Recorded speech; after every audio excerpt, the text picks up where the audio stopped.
Bonsoir. Le 1er juin prochain, les Togolais vont encore respecter la tradition du reboisement. Mais avant cette date, au cœur de la nation marque une pause pour les préparatifs. Avant la date, il est question de rappeler l'objectif premier de cette opération de reboisement de masse et surtout de mobiliser tous les Togolais autour de cet acte noble. Et pour en parler ce soir, nous avons sur ce plateau le secrétaire général du ministère de l'Environnement, des Ressources forestières, de la protection côtière et du changement climatique. Il s'agit du colonel Aoufo Kofi Dimizou. SG, bonsoir. Bonsoir Anita. Et merci d'être sur ce plateau avec nous. C'est moi qui vous remercie. Nous avons également la directrice des ressources forestières. Il s'agit de Dr Ama Atutonou, épouse Kouiviakwe. Dr Atutonou, bonsoir. Bonsoir Anita, bonsoir à tous les téléspectateurs qui nous suivent en ce moment. Et merci d'être également sur ce plateau avec nous. Tout le plaisir avec. Oui. Et nous retrouvons sur notre plateau ce soir le président du conseil d'administration du conseil interprofessionnel de régulation et de promotion des essences forestières. Il s'agit de monsieur Jean Kokou Adeti. Monsieur Adeti, bonsoir. Bonsoir, madame.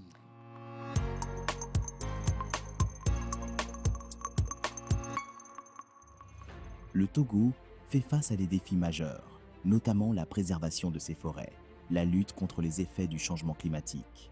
Pour répondre à ces préoccupations, le gouvernement togolais, sous l'impulsion du président du Conseil, son Excellence M. Faure Essozimna Gnassingbé, a lancé depuis mai 2021 un ambitieux programme national de plantation d'1 milliard d'arbres à l'horizon 2030. À cet effet, le ministère de l'Environnement, des Ressources forestières, de la protection côtière et du changement climatique organise la campagne nationale de reboisement édition 2026. Au programme, émissions télé et radiodiffusées, séances de démonstration pratique, opérations de mise en terre des plants. Les plans sont disponibles dans les directions régionales et préfectorales de l'environnement, au Centre national de semences forestières de Davier et chez les pépiniéristes privés. Planter un arbre, c'est poser un acte d'espoir. L'entretenir, c'est protéger l'avenir.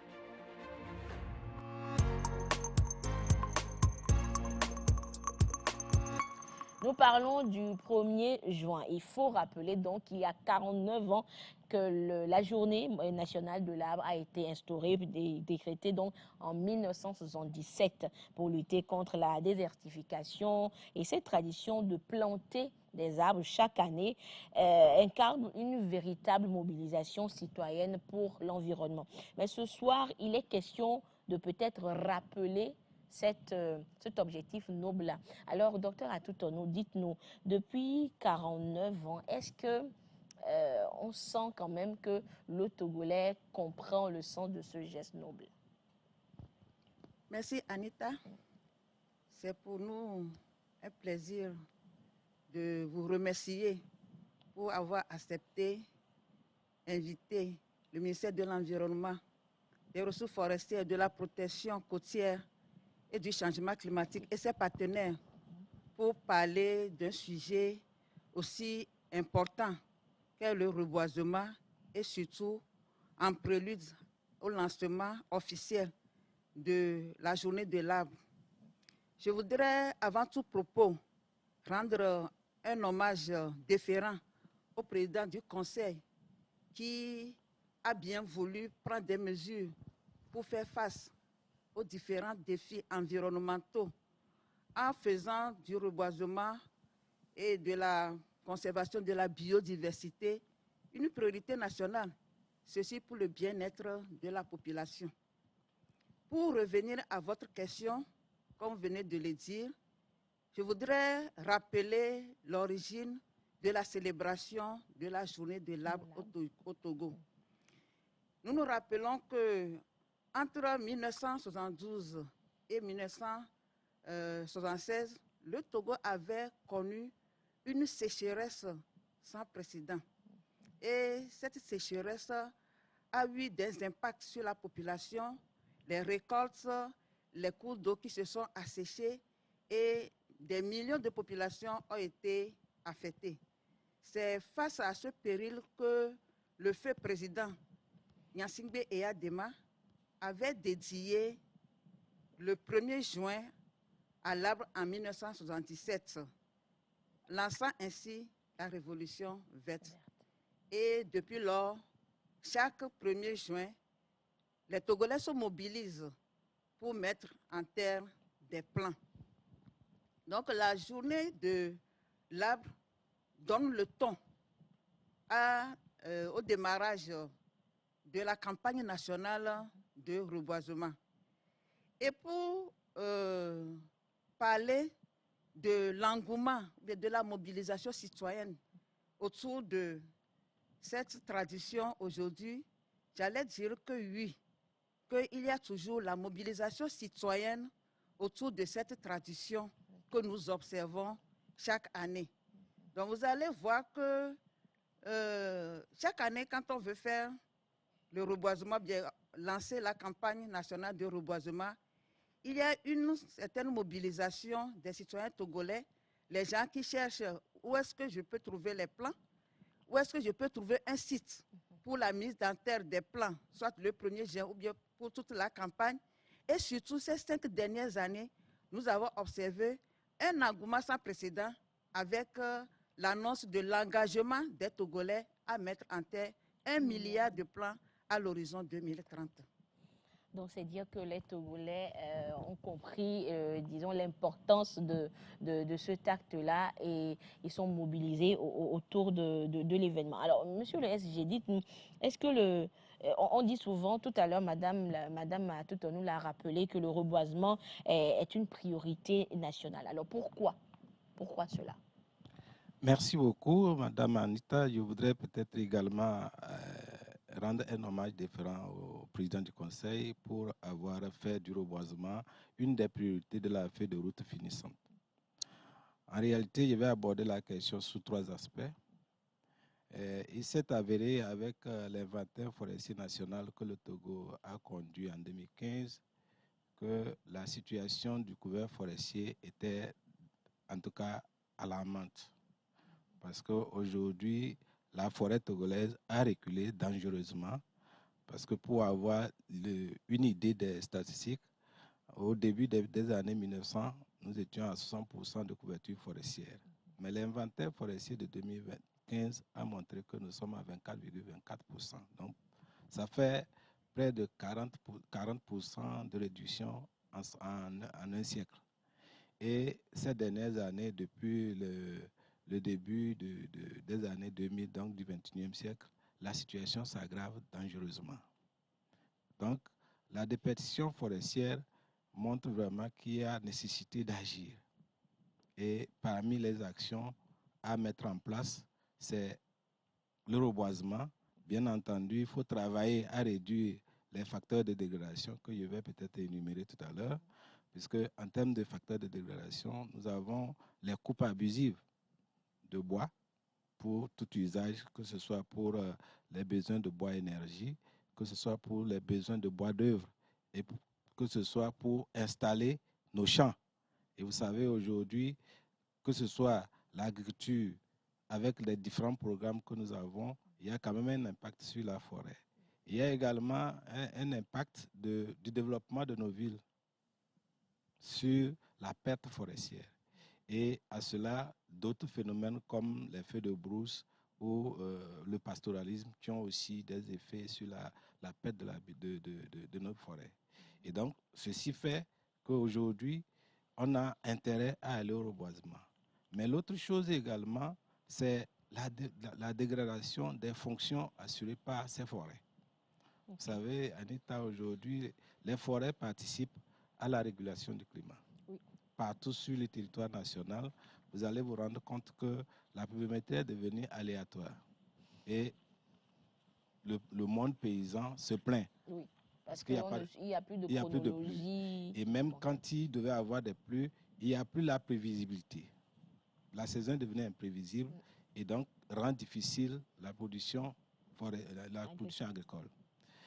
Également, la déperdition forestière a eu des effets sur des fortes chaleurs qui se ressentent au niveau de nos communautés.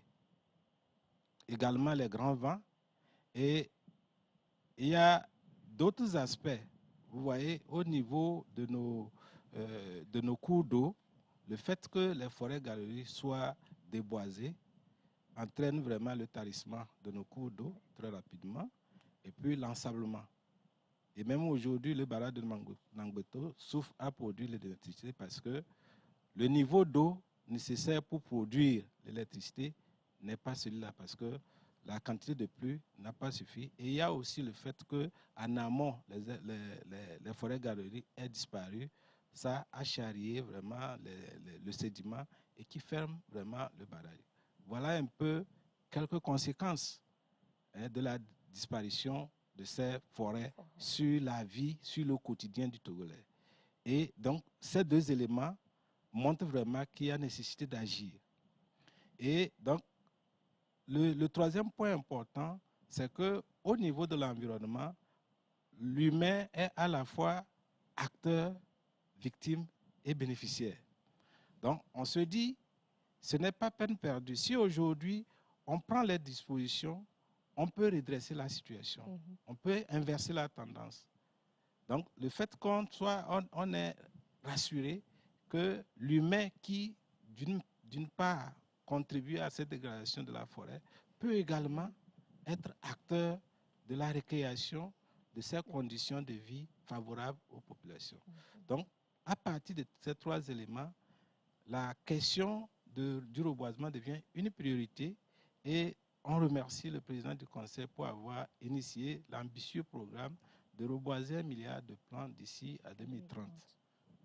Voilà. Merci beaucoup, SG, pour ces explications, parce que c'est réel. Lorsque Dr Atuto nous parlait, j'étais tentée de vous demander, mais après 49 ans, quand même, enfin, on doit pouvoir dire que le Togo a été assez reboisé.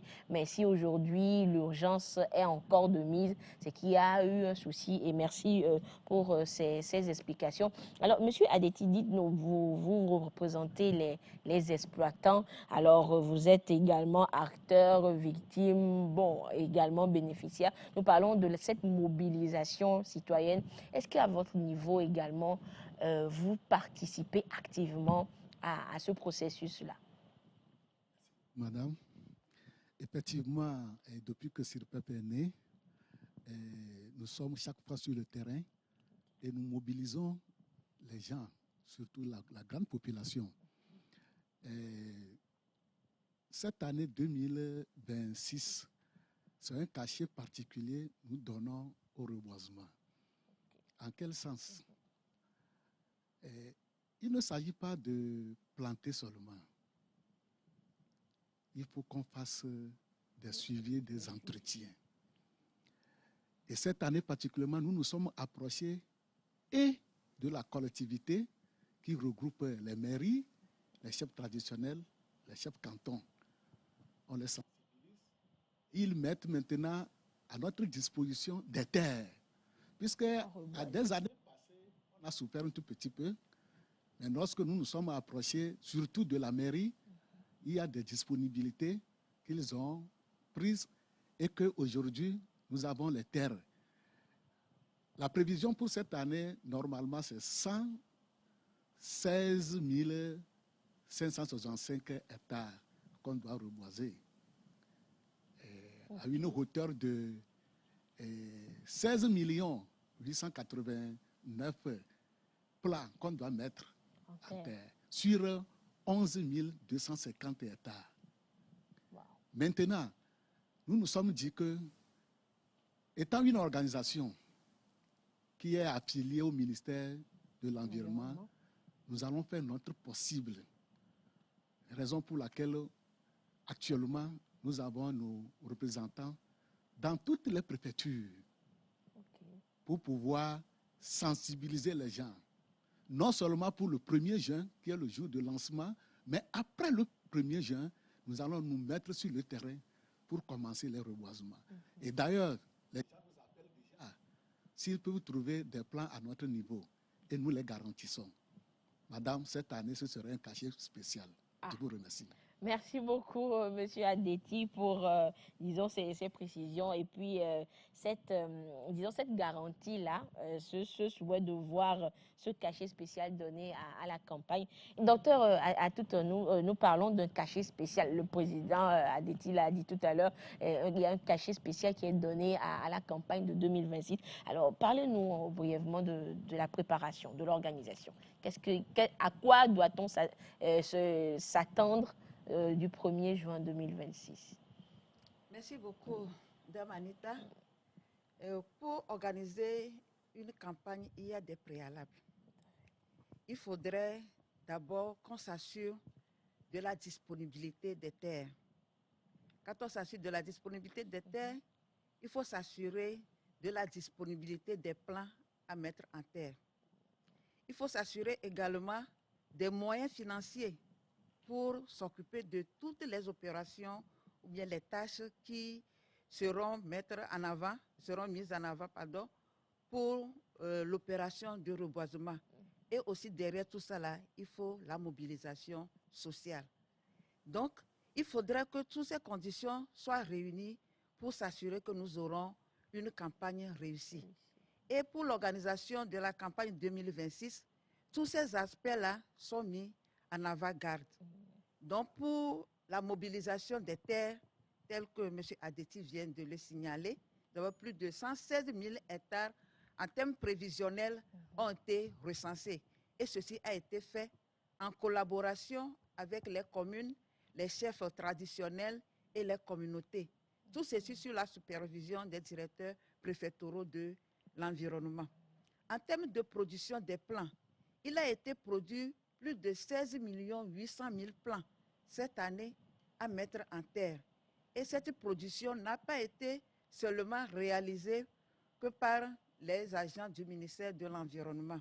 Il y a également d'autres acteurs tels que les privés qui ont beaucoup produit les plants pour accompagner le gouvernement et en matière de reboisement pour que nous ayons la disponibilité de plans nécessaires pour pouvoir faire l'organisation de la campagne. Les ressources financières dont je parlais tantôt, au niveau du ministère, il y a des ressources qui sont mises à disposition sur le budget de l'État pour mener les activités de reboisement. Il y a également les ressources sur le budget des projets sous tutelle du ministère de l'Environnement pour mener les actions de reboisement. Et aussi, si nous allons au niveau des ONG, les associations et les privés, eux aussi, ils mettent les moyens pour le reboisement. Donc, cette année, l'activité est coordonnée au niveau du terrain par les directeurs préfectoraux pour mener à bien la campagne de reboisement. Donc, ils assistent les acteurs de reboisement pour le piquetage, la trouaison, tout ce qu'il y a en termes de préparation pour le lancement de la campagne. Et tenez-vous bien, en termes de communication, il y a une vaste campagne de communication qui est lancée déjà depuis le lundi 25 mai. Il y a des articles qui sont sortis, qui sont distribués sur les réseaux sociaux et nous avons démarré le même jour et les émissions sur les médias, dès que l'émission que nous sommes en train d'animer actuellement. Donc, il y a des émissions sur les médias et ce n'est pas seulement au niveau central, ce n'est pas seulement au niveau du Grand Lomé. Ces émissions sont animées dans toutes les préfectures du Togo. Dans les 39 préfectures du Togo, vous allez constater qu'actuellement, tous les directeurs préfectoraux sont à pied d'œuvre et ils animent les émissions sur les différents médias de leur localité. Et nous n'allons pas oublier aussi les sensibilisations de proximité pour nos agents qui sont dans les préfectures, aussi dans les communes. Vous savez que maintenant, au niveau de nos communes, nous avons des conseillers communaux. Donc, nous sommes proches de la communauté pour que l'information puisse bien passer. Tout à fait. Merci beaucoup, docteur Atoutonou. Alors, après tout ce que le docteur Atoutonou a dit, forcément, il y a d'autres aspects. Parce que tout à l'heure, elle a parlé d'une campagne réussie. Alors, est-ce que c'est au soir du 1er juin que vous pourrez peut-être évaluer que la campagne est réussie ou c'est après quelques jours, quelques semaines? Alors, à quoi doit-on s'en tenir si on parle de campagne réussie? Merci beaucoup, Anita, pour la question. Il y a eu, depuis le lancement de l'ambition du Sénat de reboisement, un changement de langage, un changement de paradigme. Parce que vous savez, quand on a commencé l'émission, nous avons parlé de la journée nationale de l'arbre. Mais aujourd'hui, on parle de campagne de reboisement. La journée nationale de l'arbre n'est que le jour du lancement officiel symbolique de l'activité. Mais la campagne de reboisement, c'est toute l'année. Donc, il y a ce qu'on peut... Nous avons des cibles par rapport au premier jour. Et je pense que cette année, on voudrait que les Togolais nous accompagnent pour qu'on puisse mettre au moins 2 500 000 plans le même jour, le jour du 1er juin. Mais c'est l'ouverture, cette cérémonie va marquer l'ouverture de la campagne qui va se poursuivre jusqu'à la fin de l'année, jusqu'à la fin de la saison des pluies. Et c'est en ce moment que nous allons faire le bilan. Okay. Voilà. D'accord.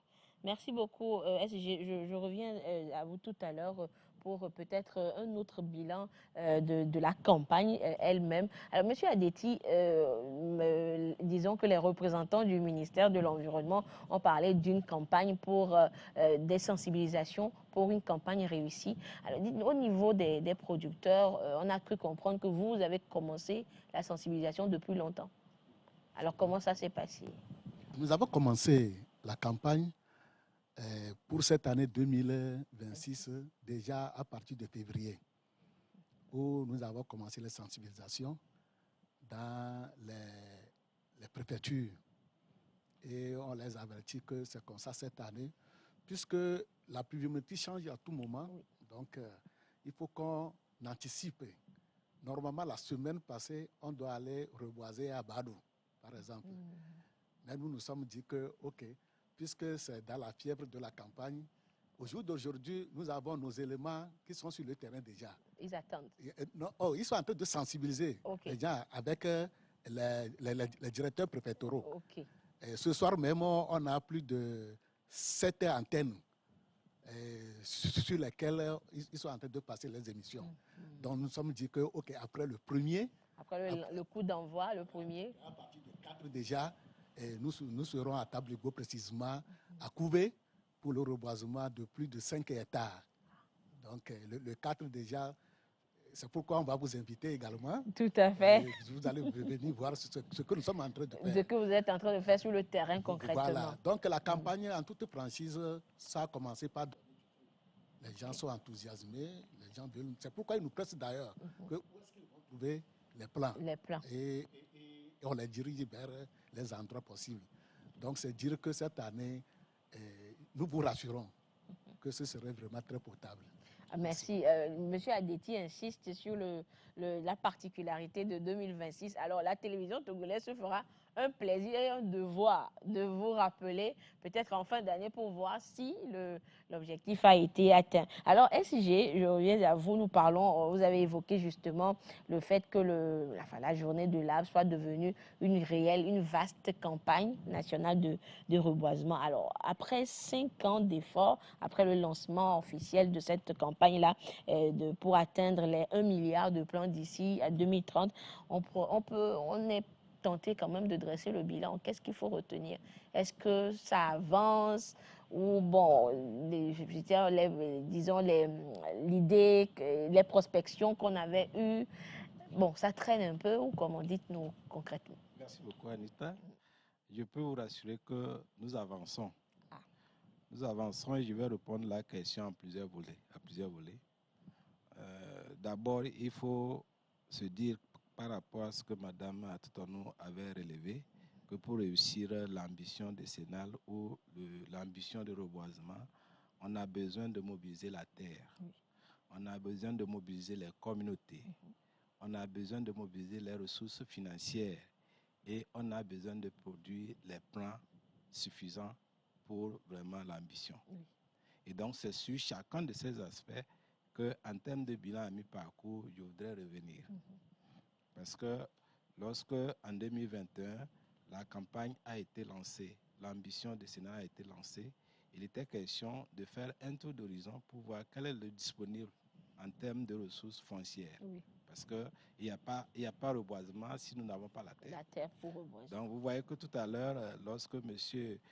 Adeti a pris la parole, il a dit le disponible cette année est évalué à 116 000 hectares. Or, en principe, avec 67 000 hectares, on pouvait faire 100 millions. Donc, ça veut dire que si aujourd'hui, les Togolais mouillaient le maillot, on peut même reboiser plus de, en tout cas, de 200 millions de plants la même année. La même année. Voilà. Donc, nous avons fait un travail d'abord pour nous assurer que nous avons le disponible en termes de ressources foncières. Ça a été une réussite. Également, le deuxième niveau, c'est la mobilisation des acteurs.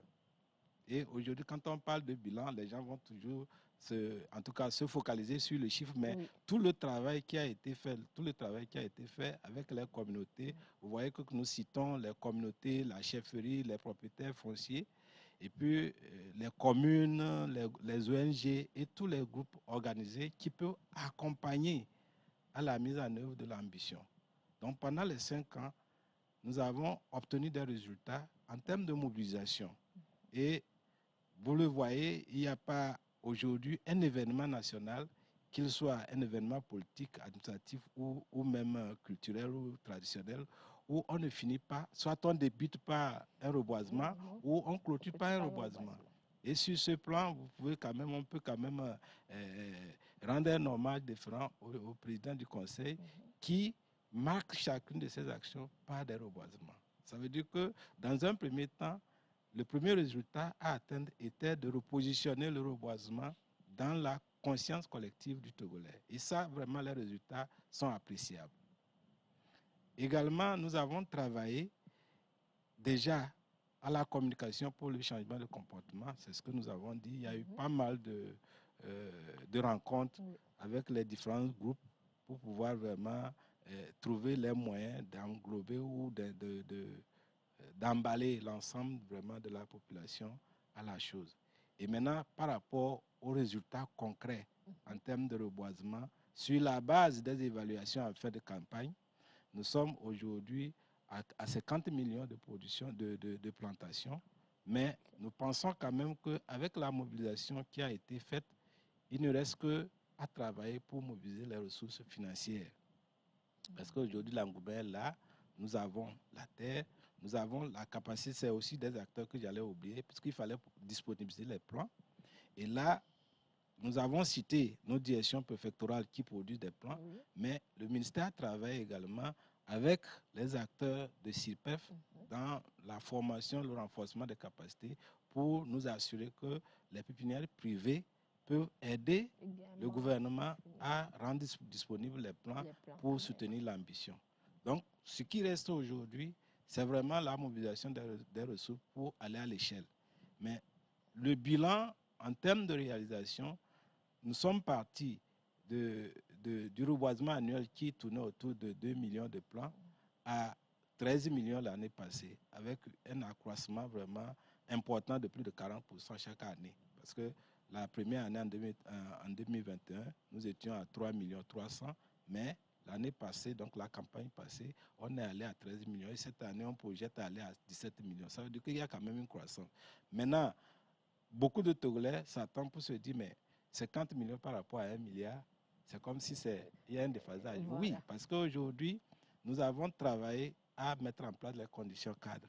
Et parmi les conditions cadres, il y a des dispositions pour inviter aussi les partenaires ou nos partenaires économiques, les opérateurs économiques, au reboisement. Parce qu'aujourd'hui, nous avons essayé d'asseoir le mécanisme carbone qui pourrait peut-être être des éléments d'incitation pour des investisseurs qui pourraient faire des milliers, des dizaines ou des centaines de milliers de plans et pouvoir aller sur le marché carbone, bénéficier d'un paiement sur la base de ce qu'ils ont fait. Donc, nous travaillons à accompagner l'ensemble des actions par d'autres mesures incitatives, d'autres mesures du cadre réglementaire pour vraiment amener les gens au reboisement. Sinon, l'ambition n'est pas démesurée. Parce que le Togo fait 8 millions, nous faisons 8 millions d'habitants. Division seulement 1 milliard par 8 millions d'habitants, ça veut dire que même sur nos propres ressources, on devait pouvoir arriver. Mais on travaille, nous sommes à mi-parcours et on est confiant que d'ici à 2030, les résultats parleront de nous. D'accord. D'ici à 2030, c'est dans 4 ans. Alors, on croise les doigts et puis on espère également cette mobilisation de ressources pour parvenir, pour pouvoir réaliser cet ambitieux objectif cher au président du Conseil. Docteur, à tout en outre, nous parlons de bilan. C'est vrai que c'est ce qui a été fait par rapport au reboisement, mais qui dit reboisement dit également suivi de ce qui a été mis en terre. Alors, est-ce qu'en 5 ans déjà, les plans qui ont été mis en terre se portent bien ou comment se fait le suivi? Merci beaucoup. Et j'ai l'habitude de dire que faire le reboisement ou bien mettre en terre un plan, c'est tout comme vous donnez naissance à un enfant. Donc, si vous mettez un plan en terre, il faut l'entretenir. Comme si vous donnez naissance à un enfant, il ne faut pas l'abandonner. Il faut s'occuper de lui jusqu'à un moment pour qu'il se jette lui-même dans la vie. Donc, si nous reboisons, il faudrait qu'on l'entretienne pour assurer la bonne croissance du plan que nous mettons en terre. C'est pour cette raison qu'au niveau du ministère de l'Environnement, nous avons mis en place un dispositif de suivi. Et ce dispositif de suivi qui est organisé à 3 niveaux. Tout d'abord sur le terrain avec les directeurs préfectoraux. Et ce que les directeurs préfectoraux font sur le terrain est coordonné par les directeurs régionaux. Et le suivi global se fait au niveau central par la direction des ressources forestières. Donc, ce qui se passe est que les plans qui sont mis en terre, vous avez parlé des 5 années, nous pouvons dire que les plans se portent bien. Du moins, au niveau du ministère, comme je l'avais dit tantôt, chaque année, nous avons de la ressource pour mettre en terre des plans, faire l'entretien et la protection. Donc, vous avez la ressource, vous devez aller à l'action. Et le suivi régulier est fait.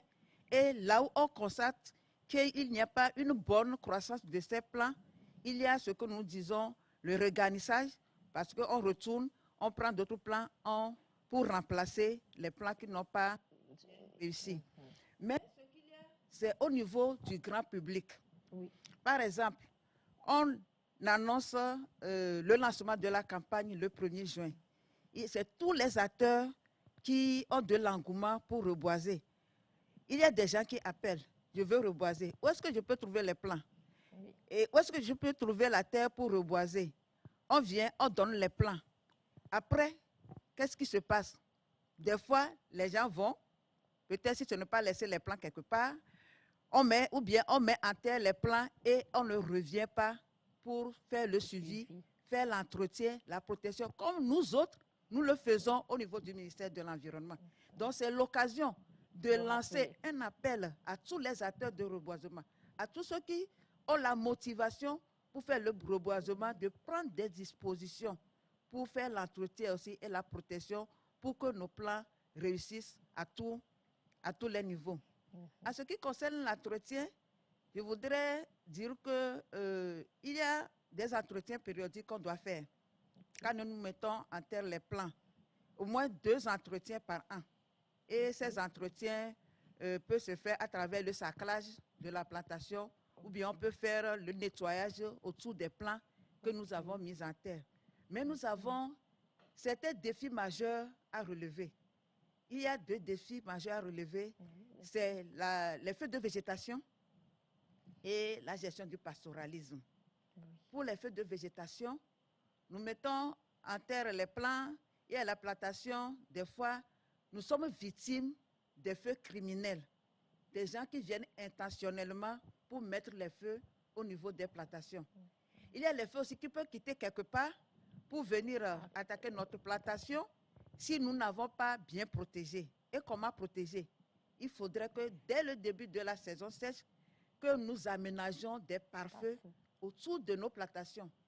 Il faudrait également que nous fassions les feux précoces contrôlés pour que quand il y aura un feu criminel, par exemple, pour qu'on puisse minimiser les dégâts. Et en ce qui concerne la gestion du pastoralisme, nous avons constaté qu'il il y a des éleveurs qui ne mettent pas leurs animaux dans les enclos. Les animaux sont en divagation et les plants mis en terre sont broutés. Et face à cette situation, nous ne pouvons pas avoir une bonne croissance des plants que nous avons mis en terre. Donc, c'est aussi l'occasion de lancer un appel aux éleveurs aussi de s'occuper, de bien gérer ce qu'ils font comme activité pour que ça ne porte pas préjudice aux autres acteurs. Donc, c'est tout cela que nous mettons dans la mobilisation, parce que mobilisation, oui, pour mettre en terme, mais mobilisation également pour le suivi. Alors, M. Adeti, est-ce que dans les messages de sensibilisation sur le terrain, vous le rappelez également aux populations? Justement, comme Madame vient de le dire, nous parlons aux populations et nous avons déjà des équipes qui essaient de créer des groupes au niveau des CBD surtout, pour qu'ils puissent veiller à cela. Puisque rien ne sert de planter, il faut l'entretenir. Et surtout, lorsqu'il y a peu de brousses désordonnées, et surtout lorsqu'il s'agit de la chasse, vraiment, on déplore beaucoup de choses. Oui. Donc nous avons des équipes maintenant qui vont à chaque fois sillonner. Normalement, les pare-feux, c'est à partir du mois d'octobre qu'on doit faire ça. Pour qu'en novembre, lorsque l'harmattan va arriver, que l'harmattan ne dessèche pas. Donc nous avons des équipes maintenant à qui on leur dit, lorsque le moment serait venu, essayez de mettre les garde-fous là pour que les plants ne soient pas desséchés. Et de deux, nous parlons aussi aux jeunes que ce qu'il y a lieu de faire, si vous avez votre plantation, essayez d'entourer les plants en sarclant. Et surtout, lorsqu'il s'agit de l'harmattan, mettez le paillage. C'est-à-dire une sorte d'herbe qu'on va mettre autour de tout, puisqu'il y a l'humidité et que aussi le vent ne puisse pas amener le feu et brûler ça. Donc nous sommes en train de les sensibiliser. Pas plus longtemps même de ces deux passages. Hier, moi, j'étais au village. À cause de cela, j'ai parlé à mes petits frères que prochainement, là, c'est comme ça que vous devez procéder. Puisque personne n'a jamais mis un plat en terre et que ça a grandi et qu'il va dire qu'il a perdu. Non, puisque ça donne un autre revenu qui va vous avantager vous-même dans le futur. Ça, c'est l'exploitant qui parle. Voilà, donc... voilà, justement. Je suis dans le domaine. Nous donnons un petit exemple. Quelqu'un qui a 1 hectare de teck, il a fait 1 hectare de teck. Jusqu'à 10 ans, ce qui est sûr, s'il revend ça, il a au-delà de 5 millions. Vous n'avez plus besoin de demander à vos parents que voilà, j'ai besoin de payer tel livre et que je manque d'argent, puisque toi-même, tu as déjà fait ça. Voilà. Donc, c'est l'avantage du reboisement même ça. C'est pourquoi nous sommes en train toujours de sensibiliser les gens pour qu'au moins, en mettant désormais les plans là, il faut qu'on les entretienne. Merci beaucoup, madame. Merci beaucoup, monsieur Adeti. Alors, docteur Atoutonou, je reviens à vous. C'est vrai que nous avons vu tout le travail qui se fait autour. Mais maintenant, on a évoqué la superficie à reboiser pour cette année. Mais dites-nous, quelles sont les essences? Parce que c'est vrai qu'il faut reboiser, mais qu'est-ce qu'il faut mettre en terre pour que ce soit peut-être bénéfique aussi bien à l'environnement qu'aux humains? Alors, quelles sont les espèces qui vont être mises en terre cette année? Merci beaucoup, madame, pour la question. Et comme nous venons de le dire tantôt, il y a eu la production des plants sur toute l'étendue du territoire, aussi bien par les agents du ministère de l'Environnement que par les pépiniéristes privés et d'autres acteurs comme les associations et les communes. Donc, pour la production de ces 16 millions de plants, nous avons une diversité d'espèces. Nous avons une diversité d'espèces et ces espèces sont regroupées essentiellement en 3 catégories. Nous avons les essences forestières, nous avons les essences agroforestières et les fruitiers. Par exemple, pour les essences agroforestières, c'est les essences où nous pouvons utiliser pour fertiliser le sol. Maintenant, pour le choix des essences, si j'ai un projet de reboisement et je veux choisir une essence parmi la panoplie d'essences que nous avons produites au niveau du pays. Il faudrait que je connaisse d'abord l'objectif du reboisement. Il faudrait que chaque promoteur d'un projet de reboisement se fixe un objectif pour son activité. Cela veut dire que quoi? Si je veux mettre en terre un plan aujourd'hui, à maturité, qu'est-ce que je veux avoir? Qu'est-ce que je veux avoir à maturité? C'est là où le choix est très important. Par exemple, si je veux avoir le bois de chauffe, ou bien je veux fabriquer du charbon après, quand je mets en terre les plans, il faudrait que, dès l'initiation de mon projet, que je cherche à mettre en terre les essences à vocation bois-énergie. Comme ça, je sais que si je mets en terre ces plans-là, c'est le bois-énergie ou bien le bois de chauffe que j'aurai, tel que les sénats, les acacias ou bien les eucalyptus. Je peux faire ces choix-là. Ou je veux avoir les fruitiers. Ou bien, je sais que j'ai un projet de reboisement et à maturité, je veux avoir les mangues, je veux avoir les oranges. Donc, je vais opter pour les fruitiers. Et c'est ce plan-là que je vais mettre en terre. Si c'est que je veux avoir les bois d'œuvre, comme M. Adeti vient de le dire. Donc, il a parlé du TEC. C'est parce que j'ai un projet comme objectif avoir des revenus. Donc, je vais choisir les TEC pour exploiter après et avoir les revenus.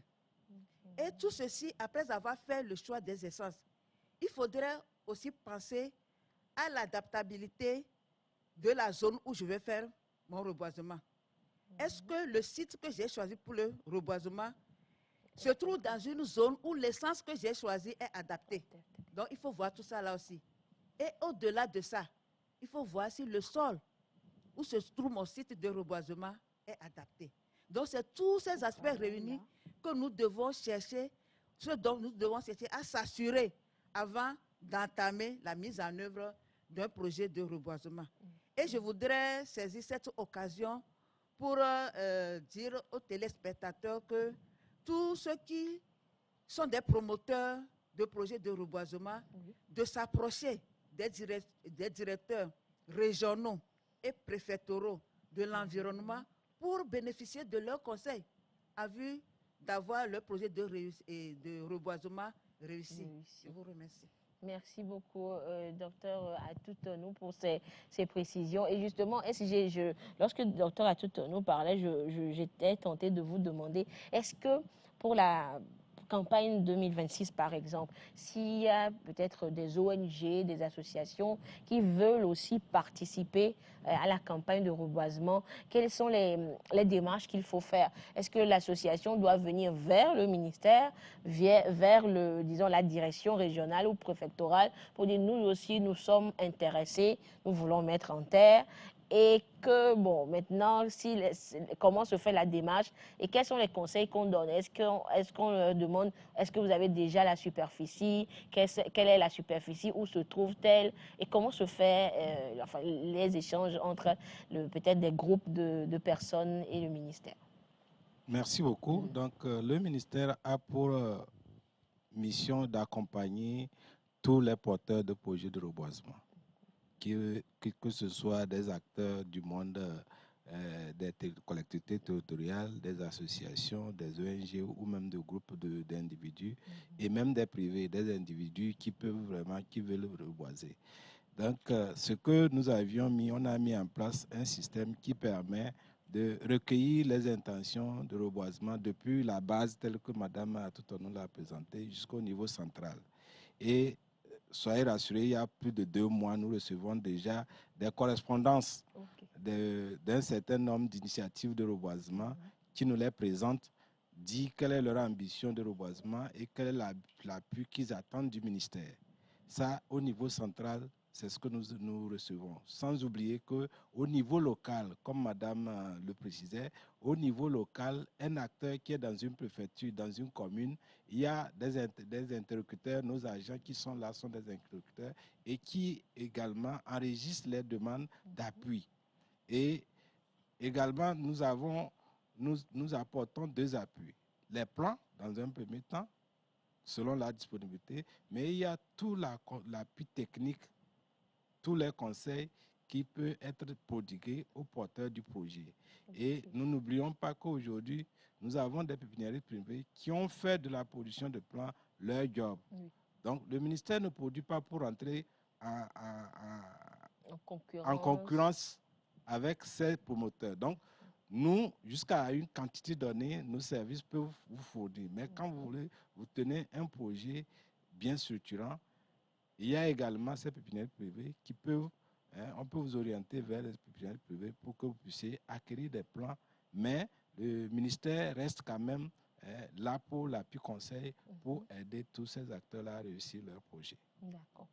Alors, M. Adeti, à votre niveau également, au niveau du CIRPEF, vous faites également ces échanges-là, vous encouragez ou bien vous orientez les gens lorsqu'ils veulent savoir quelle espèce prendre, comment reboiser, ou les prendre, ou bien, enfin, quand je prends au niveau du CIRPEF, est-ce que les gens viennent vers vous, vous disent, par exemple, nous, on veut reboiser tel plan, et que dans les échanges, vous leur dites, vous découvrez que non, la zone n'est pas propice et que vous les encouragez, vous leur donnez des conseils pour peut-être changer leur décision et prendre autre chose. Est-ce que cela arrive? Oui, justement, madame. Si les gens nous approchent, on leur explique que vous êtes dans quelle zone. Vous voulez planter dans quelle zone? Oui. Nous savons que le Togo est divisé en 5 zones. Oui. Il y a la zone côtière et maritime qui regroupe le Grand Lomé, Agoué, Tchévier, Tablibo et Aného. Voilà, la région maritime, ça. Voilà. Ici, par exemple, il y a une spécificité. Voilà, aussi. Il y a une spécificité. Au niveau de la côte, on peut planter les filao, les manguiers. Et dans la région maritime, c'est les palmiers à huile et les cocotiers. Juste pour freiner l'érosion côtière. Voilà. Donc, quelqu'un qui est dans cette zone ne va pas se lever et se dire « moi, je vais planter des tecs parce que… » Non. On n'a pas besoin de ça. Parce que l'objectif n'était pas comme ça. Okay. Maintenant, au niveau de la zone région des plateaux qui regroupe Atapamé, Palimé, Badou, là, c'est les cacaoyers sous ombrage, les tecs. Ce sont ces espèces-là qu'on les encourage de planter. Et au niveau de la zone région centrale, c'est également les tecs, les acacias et les baobabs. Au niveau de la zone de la Kara, et les baobabs, et les nimes, et les acacias. Au nord, au grand nord, précisément à Dapaon et Mango, là-bas, c'est les baobabs et les nimes. Okay. Puisque là-bas, vous n'êtes pas sans savoir que c'est au niveau de la zone de désert. Oui, donc, il faut que les baobabs soient bien plantés et que nous puissions sauver la situation qui prévaut là-bas. Donc, tous ceux qui nous approchent maintenant, on leur explique qu'avant, on avait évolué dans un contexte, je dirais, pas totalement droit. Mais au jour d'aujourd'hui, on les conseille que si vous êtes dans telle zone, prenez la préférence de mettre telle espèce. Et ils commencent par nous comprendre. Et surtout, les gens de Badou, présentement, ils nous demandent de leur produire des plants uniquement que des cacaoyers. Okay. C'est ça que nous sommes en train de faire présenter. Actuellement, il y a déjà un représentant là-bas. Après l'émission, les pépinières qu'on a fait là-bas, ils iront prendre les plants pour pouvoir mettre en terre. Ok. Donc, M. Adeti, si je comprends, il peut arriver également que des gens viennent vous demander spécifiquement de leur produit telle plante ou tel plant. Justement, ils nous demandent ça. Ils nous demandent ça. Par exemple, à Tapamé, la fois passée, quelqu'un nous a appelé. Qu'il cherche les tecs, mais il ne trouve pas. J'ai dit effectivement, c'est adapté. La zone de Tapamé, on peut planter les tecs. Viens à Notien, au niveau d'une pépinière là-bas. Viens prendre les plants. Nous allons vous donner ça gratuitement. D'accord. Merci. Et merci beaucoup, M. Adeti. Alors, SG, est-ce que nous parlons de l'accessibilité des plants? Est-ce qu'il y a des zones précises où trouver ces plants-là, ces essences-là, où on peut en trouver un peu partout? Oui, actuellement, disons que d'abord, nous avons dit que nos directeurs préfectoraux, qui sont dans toutes les préfectures, produisent déjà les plants. Et il y a aussi, disons que les pépinières sont organisées en groupement ou en coopérative au niveau de ces préfectures et des cantons. Donc, sur l'ensemble du territoire national, nous trouvons les pépinières privées aux côtés des directeurs préfectoraux qui produisent. Et donc, on les assiste également dans le choix des essences à produire. Comme il a dit, si vous allez dans la zone nord, vous avez les questions de Néré, de Karité, qui sont des zones de répartition géographique naturelle de ces essences-là et qui sont en train de disparaître de nos écosystèmes. Donc, il faut les recréer. Donc, pour chaque zone agroécologique, il y a la liste des essences à produire et des pépinières existent sur l'ensemble du territoire pour éviter que le déplacement des plants puisse constituer un coût exorbitant ou un coût additionnel difficile à supporter par les promoteurs de projets. Donc, nous avons des producteurs de plants sur l'ensemble du territoire. Okay. Et les contacts sont disponibles au niveau de nos services. D'accord. Donc, sur toute l'étendue du territoire national où que se trouve enfin, le Togolais, il pourra trouver les essences disponibles. Oui, docteur Atoutonou, vous voulez ajouter quelque chose? Merci beaucoup. Non, juste pour ajouter à tout ce que le SIGA dit, qu'il y a le centre centre national de semences semencières de Davier, où il y a une grande production de plants, où tous les acteurs qui sont à Lomé peuvent se diriger vers là pour obtenir les plants pour observer la journée de l'arbre. Ok, d'accord. Parce que oui, c'est vrai que nous parlons de la vaste campagne, mais il ne faut pas oublier que c'est le 1er juin que l'opération commence officiellement pour donner le temps à toute la campagne. Merci, chers invités, d'être passés sur ce plateau parce que je veux croire que le Togolais, après avoir suivi cette émission, reçoit cet engouement-là de pouvoir participer activement à cette vaste campagne de reboisement. Alors, avant de vous laisser repartir, nous allons faire le traditionnel tour de plateau. Alors, Monsieur Adeti, nous allons commencer avec vous. Votre mot de fin, votre message à l'endroit des Togolais en ce qui concerne cette campagne de reboisement. Merci beaucoup, madame. C'est l'occasion de remercier les autorités administratives et traditionnelles que cette année, il faut que tout le monde, tout Togolais, capable de mettre un plan en terre, puisse le faire. Parce qu'en mettant le plan, vous n'avez pas perdu. Vous avez contribué. Vous avez votre nom sur ça. Et par conséquent, vous pouvez gagner encore dedans. C'est le lieu de remercier également la TVT qui ne cesse jamais de nous accompagner lorsqu'il s'agit de faire la campagne de reboisement. Et nous remercions également les chefs traditionnels, les communautés, les maires qui ont mis à notre disposition des terres communautaires sur lesquelles nous allons mettre les plans. Et c'est le lieu également d'inviter les jeunes Togolais, que ce soit élèves et étudiants, de participer non seulement au 1er juin pour le lancement, mais après le 1er juin, continuer toujours par planter jusqu'à la fin des saisons pluvieuses sur cette plateforme. C'est un honneur de vous recevoir sur ce plateau. Merci à vous, Monsieur Jean Kokou Adeti. Je rappelle que vous êtes le président du conseil d'administration du CIRPEF, le conseil interprofessionnel de régulation et de promotion des essences forestières. Alors, docteur Atoutonou, votre mot de fin, parce qu'il est clair qu'il est question d'appeler les Togolais à une mobilisation pour faire de cette campagne de reboisement un véritable appel à l'action citoyenne. Merci beaucoup, madame. Tout au long de l'émission, nous avons parlé des acteurs qui sont impliqués pour l'organisation de la campagne. Donc, c'est l'occasion de les remercier, les acteurs aussi bien au niveau national qu'au niveau déconcentré, les communes, les communautés, les chefs traditionnels. Et nous voudrons remercier également la TVT pour l'occasion qui nous a offerte pour l'organisation de cette campagne. Nous avons beaucoup échangé par rapport à la destruction de nos forêts, avec les conséquences comme les changements climatiques. Nous avons parlé de la conservation de la biodiversité. je voudrais rappeler que pour faire face à tous ces fléaux de destruction de forêts, de changement climatique et de promotion de la biodiversité, ça ne doit pas être l'apanage seulement du ministère de l'Environnement.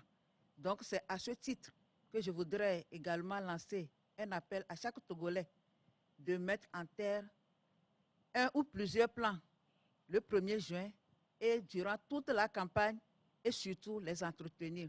Et ceci doit se faire dans une démarche citoyenne et collégiale pour accompagner les efforts du gouvernement dans la réalisation de l'ambition de plantation d'1 milliard d'arbres à l'horizon 2030 pour le bien-être de tout le peuple togolais.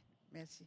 Merci beaucoup, docteur Ama Toutonou, épouse Kouiviakwe. Je rappelle donc que vous êtes directrice des ressources forestières. Alors, SG, votre mot de fin. Merci, madame. Je voudrais, à la suite des collègues, remercier l'ensemble des acteurs qui accompagnent le gouvernement dans la réussite ou dans la mise en œuvre de cet ambitieux programme de reboisement et nous appeler à nous mobiliser pour la réussite de la campagne de cette année, comme Mme Atuton l'a dit, mais également pour faire davantage, parce que au cours de l'émission, on a pu montrer que la forêt togolaise est en danger et la forêt soutient la vie. Et donc, nous avons vraiment intérêt à recréer la forêt pour que nous-mêmes, présentement, les générations présentes et futures, qu'on puisse avoir un Togo qui soit vivable, un Togo paisible, qui soit vivable et qui permette à chacun des Togolais, filles comme garçons, de développer son potentiel. Merci, merci à la TVT, merci aux différents acteurs. Merci beaucoup, SG. Je rappelle donc que vous êtes le secrétaire général du ministère de l'Environnement, des Ressources forestières, de la protection côtière et du changement climatique, colonel Kofi Awafo Dimizou. Merci, chers invités, d'être passés sur ce plateau. Merci à vous, téléspectateurs, de nous avoir suivis. On l'a donc compris, nous sommes tous acteurs, mais également victimes et bénéficiaires de nos forêts. Alors, il est question que nous tous, nous soyons mobilisés aussi bien le 1er juin que sur le reste de l'année à planter des plantes, à mettre en terre des plantes. Il y va de notre survie et l'objectif est 2030 pour pouvoir mettre en terre 1 milliard de plants. Le Togo fait face à des défis majeurs, notamment la préservation de ses forêts, la lutte contre les effets du changement climatique. Pour répondre à ces préoccupations, le gouvernement togolais, sous l'impulsion du président du Conseil, son Excellence M. Faure Essozimna Gnassingbé, a lancé depuis mai 2021 un ambitieux programme national de plantation d'1 milliard d'arbres à l'horizon 2030. À cet effet, le ministère de l'Environnement, des Ressources forestières, de la protection côtière et du changement climatique organise la campagne nationale de reboisement édition 2026. Au programme, émissions télé et radiodiffusées, séances de démonstration pratique, opérations de mise en terre des plants. Les plans sont disponibles dans les directions régionales et préfectorales de l'environnement, au Centre national de semences forestières de Davier et chez les pépiniéristes privés. Planter un arbre, c'est poser un acte d'espoir. L'entretenir, c'est protéger l'avenir. Merci de votre fidélité à la télévision togolaise. L'autre rendez-vous est pris pour vendredi prochain pour un autre thème au cœur de la nation. Bonsoir.